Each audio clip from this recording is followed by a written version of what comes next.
went over to Urban Cuts, West Side, Grant Street, and that was good.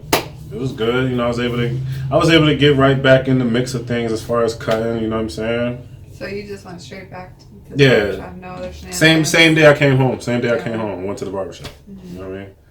I actually was there before I left. I skipped that part of the story. Oh man, I skipped mad parts of the story. But that's like the street stuff. I ain't get into the street shit. We want to hear that. Hmm? We want to hear that. No, we don't want to hear that. No, because then there's gonna be. Any of that, but just to have it. I mean, 2000. All right, so I caught the case in 2002. I fought it for like a year and some change. So during that time, I ended up making my first album. Started selling crack. Just that's when my alcoholic shit started beginning. Then drinking, smoking. I was 19. Drinking, smoking. Like I just went down a dark path at that time. Like I still was at the shop, but I wasn't really in the shop. Like I was more so on some street shit. You know what I mean? Selling drugs through the shop? No, I wasn't selling drugs. I was selling crack. I wasn't selling it at the barbershop. I was doing that shit at night. So I would be like pulling all-nighters though. And like gang and drug related? Yeah. So 2006 I come home. Went back to the shop. Were you ever in a gang? 2006 I came home. I went back to the shop.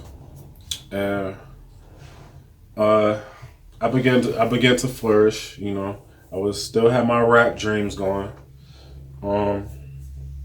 My goal was to cut hair just to pay for studio time. Like I had rap dreams, you know what I mean? Like I came home and it just seemed like the rap world had evolved while I was gone. I'm talking about the Buffalo rap scene had evolved while I was gone. Like people coming out with mixtapes and this, that, and I'm like, what? So I have a question. So before you went to jail, you were cutting hair, but you said you went down this path of selling drugs. You went to jail and you got in all the books and everything. So when you knew when you were going to get out of jail, like what was your intention? Were you going to go back to the streets or did you have a different plan for yourself? No, I didn't have any intentions on going back to the streets. Were you intentionally trying to avoid that? Yeah. Okay, so you found that music and hell yeah, it's crazy because like I was able to avoid it for a long time. Like yo, all right. So let me just say this, and this is gonna live here on the Fade and Foot channel, and I'll probably end up saying this on my music channel. All my drugs and guns and all that shit is very short lived. That's a part of my life. That's not like all of my life. Like that was like different portions and times. You know what I mean? That doesn't define me. And I don't carry myself where like I'm on that type of time. You know what I mean? Like ain't nobody shooting at me. I ain't been shot. Nobody stabbed me. You know what I mean? If anything, fist fight, you get a shaking like that. Like it's not like that with me. So I'm good in that regard. I had no intentions on getting into that type of shenanigans, you know what I mean? Like shit happens along the way, little scuffles, beefs and whatever, but nothing serious, you know what I mean? So anyway, I avoided the streets. I was in the barbershop and music. Oh, shop music. And dropped a mixtape. And that shit fell flat. It wasn't the coming home love that I thought I was gonna get. So then I doubled back. I dropped another mixtape because you figure I just came home, so I'm loaded with rhymes. You know what I mean? I was trying to battle people. I skipped that part of my story too about me battling back in the day, but I'm not gonna draw this all the way up. So dropping mixtapes and cutting hair from 2006 to 2012. That was all I did. Drop mixtapes, cut hair, alcoholic troubles, a lot of fucking drunk troubles. a lot. And I was on parole all this time. For 6 years. 5. From 23 to 28. I got off in 2011. It's crazy to think like how long ago that was. But also not really. I don't know. 36 feel old. When we talking about 28 and 27, like I was in a whole different mind frame then. Whole different mind frame. Even though I had a path that I felt was clear at the time, it wasn't as clear as it is now. And I ain't never see myself like owning the shop now. That wasn't like really my dream. That was more so like my grandmother's dream for me to own a shop. You know what I mean? So I kind of just did this to honor her. So what happened in 2012? 2012, got off parole. 2012. 2012, I ended up doing like a partnership with somebody for a barbershop. And we did that for like 4 years. We didn't see eye to eye and we split up. So then I started fading for.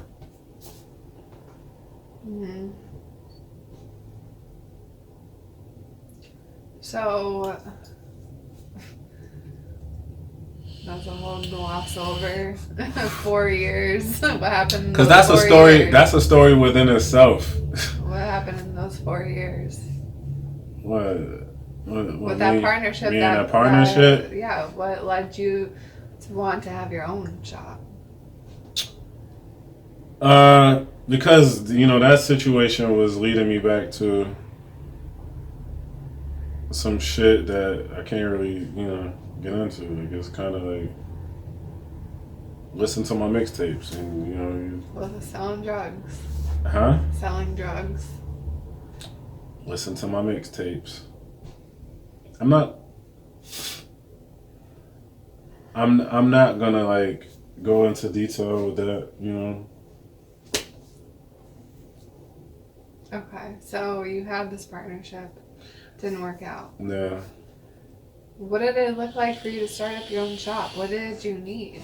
Like, was it easy? Well, I needed a name, I needed capital, and no, it was not easy. It seemed like I had a little bit of money stacked up, and I felt like it was enough. And then, man, it was tough. So where'd you get I spent most of the money I had, huh? Where'd you get the money? I worked for it. So you started out, you found that your storefront for Fade and Full. You didn't have a name for it yet, though, did you? That came after? Or around together? Around the same time, similar time. I can't remember what came first. You started No. I started my LLC first, so the name came first. Oh, okay. The name came first. And then you found a storefront. And I found a storefront. Yeah. Mind you, all right. So let me backtrack a little bit. I caught 2 DWIs during this time with the partnership, so maybe I shouldn't gloss over that. So I was fighting my case at the time. I was riding with my lawyer when I found the space for Fade and Full. So, was it 2012 you got your first one?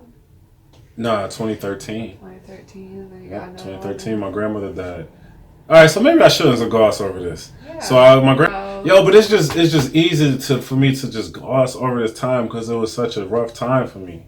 Like it was just such like I thought I was good, but I wasn't good. Like, and there was times where it was good, but overall, going into that situation, I felt. You have like a gut feeling about it, but it's like I'm a risk taker, so I'm like, well, fuck it, you know what I'm saying? This shit gonna work. Just persevere through it. Yeah, but it wasn't official. Like now that I have my own business and knowing how my business operates, it wasn't right. You know what I mean? And it only took a year in to know that it wasn't right. You know what I mean? And for me to go to my grandmother and tell her that I got a barbershop and I really ain't got a barbershop. It just was because she was still alive for that. So she died during that time. She passed away during that time. I got so drunk, caught the D-dub, missed her funeral. Still regret that to this day. Still holding that, man. Like, I felt like I had to do this because of that. This was her dream for me, to open my own barbershop. And I take great pride in doing it like without her assistance because this is something that she wanted to help me do, and I would never let her help me do it. You know what I mean? So that was what year? What, open up Fade and Floor? 2016. Okay. So She passed in 2013. So what did you do between 2012 and 20? Oh, that's when you had the partnership. Yeah, I had the partnership. I caught 2 D-dubs during that time. Two. I just got off probation like a year ago, right? Like a year ago. Yeah. Crazy when you really sit back. Cause I'm in my shoes, so I don't really like, It's been a whole year. Yeah, free. I probably have more time during my adult life in trouble than on the straight path. It's crazy to think about. Yet serving clients and mixtapes during all this time. That's all I've been doing. But it bothers me that just all of this stuff just overshadowed my music because I'm passionate about that too. Well, maybe, I don't know, maybe it does or it doesn't, because you have some people that only know me through music, and then, So what is it? How did you get to where you are today? Like, since you left that partnership. Partner shop. And we just gonna call it the partner shop. So since I left the partner shop, what were you asking me? Alright, since you left the partner shop, what did you like? How did you get to where you are today? What did you have to go through? Like, did you opened up your own barbershop? Were you on the straight and narrow path? No, when I opened up, no.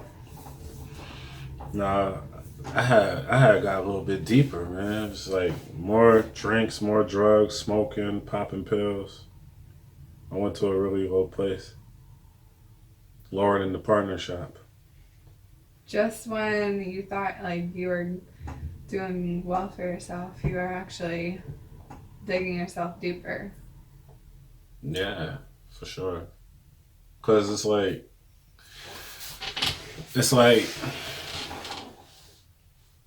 people, places, and things. Was I around the right people in the right places doing the right things? Not always. And it led me to a path to destruction, My last breakup, that shit just did a number on me.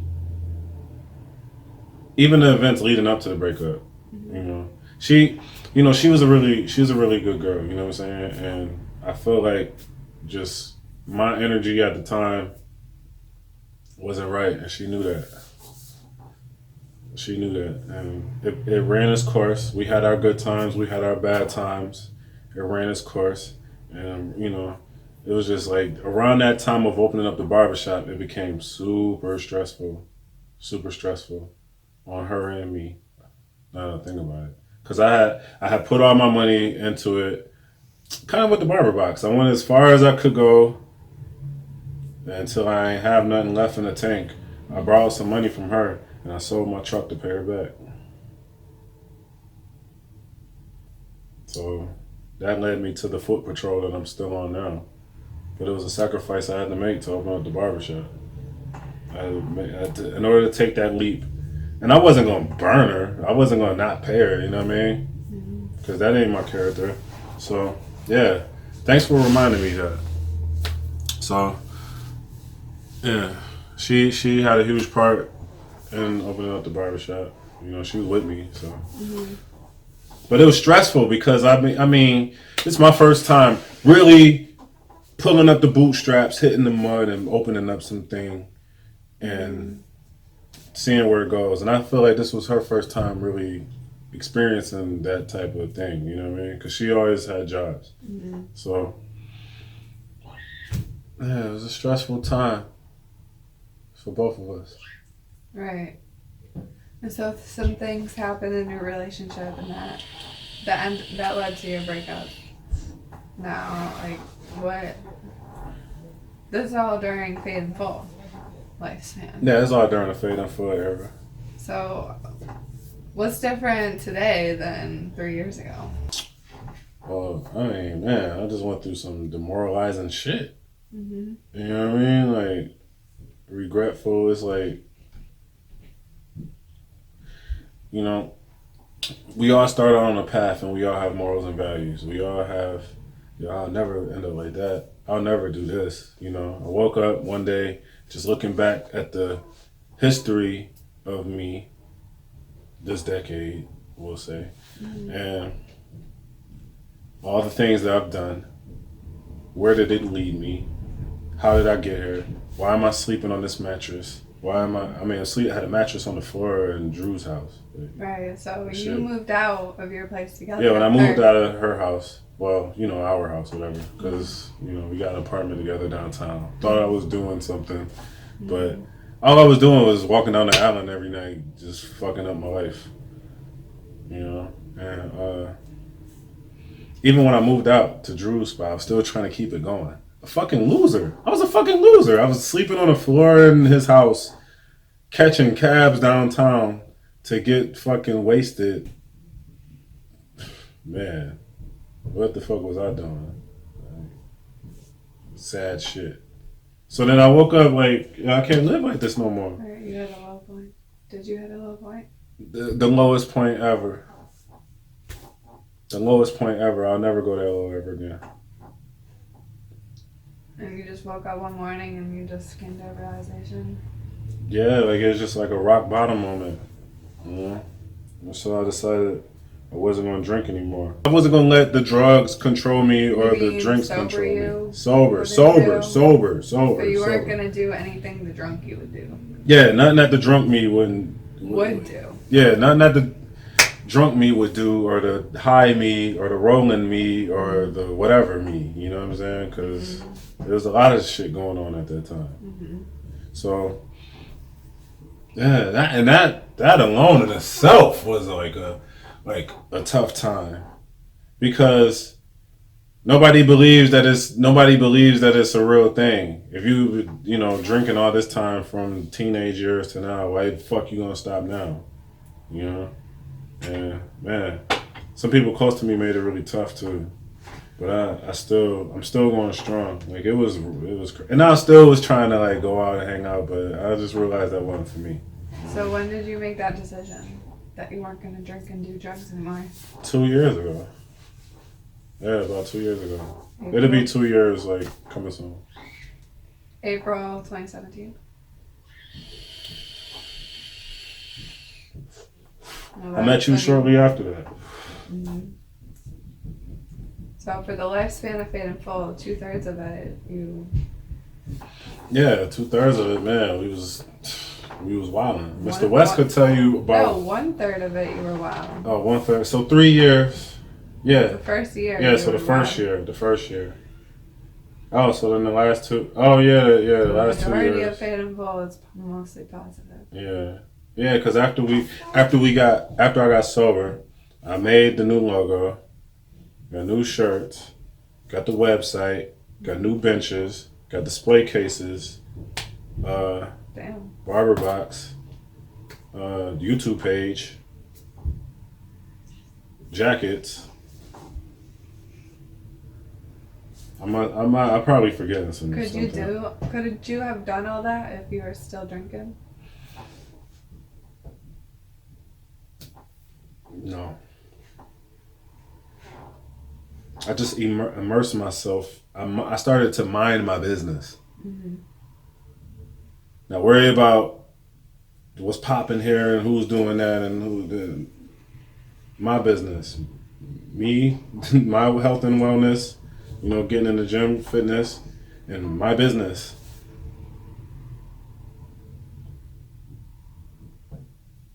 And not making the same mistakes that I made in my previous relationships with you. So, overall, those experiences, fucked my life up, but made me a better person going forward. I feel better, I look better, I'm wealthier now. Started, really applying a lot of the stuff I've been reading all my life. Been reading for a long time. I finally started to apply it now, at the age of 35 and 6. Yeah, it doesn't matter who or what you read, whatever, but if you're not doing anything with that knowledge, doesn't mean shit. And a lot of great things have happened since, I made the change. It sucks. It sucks because, I'm going to tell you about what sucks about it. Because... Sucks about what? Well, I'm going to start with the bad stuff first. We did the good stuff. We did the good stuff. So the bad stuff is, not connecting with people no more. You know what I'm saying? Not people overall, because we, new connections that are, but it's I miss kicking it with some people. But it's our common thread was things that I ain't into no more. You know what I mean? So that's where it sucks, because it's it's only a few people where we could find a connection on this new wave. You know what I mean? Everybody ain't on the wave like that. Some people, are growing in their own way, and maybe we're growing apart. So, I don't have any regrets about it, but I mean, just imagine you live in one way around one group, and then one day you wake up and then you just change, and then everything changed. I mean, people change on their own terms. They're not changing with you. So, I mean, unfortunately, if they don't want to come with you, then somebody's got to get left behind. I'm not saying that. All right. So, there you have it.